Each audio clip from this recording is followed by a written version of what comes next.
is a great question, actually. I had a very smart doctor freak out and think I'm a drug addict when I disclosed that they were taking LDN 4.5 milligrams. She was not understanding that low dose is different. I no longer disclose taking it to conventional doctors. How do you advise handling this? I think yeah, this is very hard.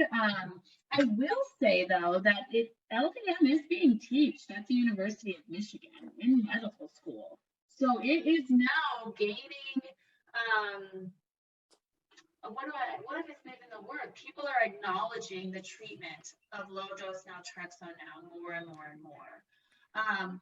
There really a lot of integrative doctors are more open. Conventional doctors, it's hard. You have to gauge if the doctor's open to it or not. Some will just not be, period, and you can't change their mind.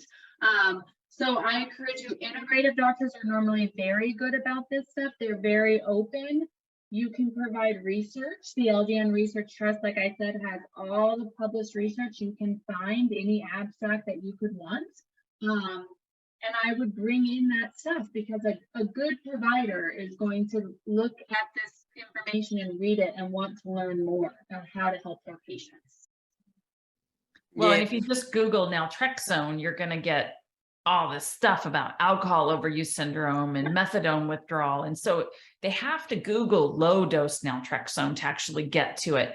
I don't like the idea of hiding that you're taking low dose naltrexone, because heaven forbid you're in an accident and you broke your leg, right? And the first thing the medics are going to do, at least in the US, or they're going to try to, you know, inject you with some morphine or whatever to help and alleviate the pain. Well, if you're on LDN, I mean, if this happens at night, let's say you got a hunger and you took your LDN and you're racing to the store to, get your fix of chocolate mint ice cream or something, heaven forbid somebody, you get in an accident or whatever.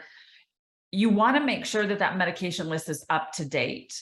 I think it's better to approach a situation where, I'm sorry you feel that you're freaking out about me taking 4.5 milligrams of low dose naltrexone. However, this is a very well-studied medication. There are over, perhaps 950 medical articles and case studies written about low dose naltrexone.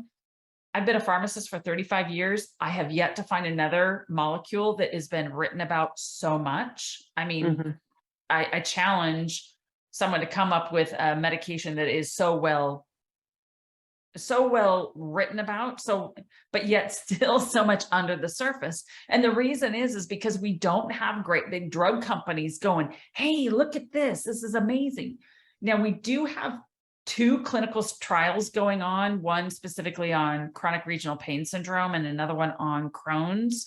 So perhaps low dose naltrexone will be commercially available in the next 15, 20 years, only for those 2 indications and in very specific dosing regimen. However, that does not diminish the validity of this medication at all. And very smart doctors will hopefully start opening their eyes to the possibilities that there are ways to use medications in very different dosing than what they were traditionally taught. And naltrexone is not naloxone. Naltrexone at a 50 milligram dose is not naltrexone at a 4.5 milligram dose. And it's just about education. You can also go back to your compounding pharmacist with that information. And a lot of us are more than happy to talk to this very smart doctor and provide them with free education. Invite them to come talk to us on this is a great forum for providers to type in questions. I mean, we have several anonymous attendees on here today. We're happy to answer whatever questions they want to ask. They can be as pointed, as direct, as controversial as they'd like.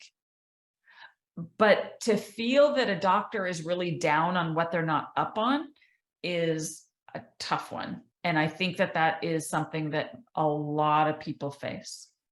Yeah, certainly in this country too.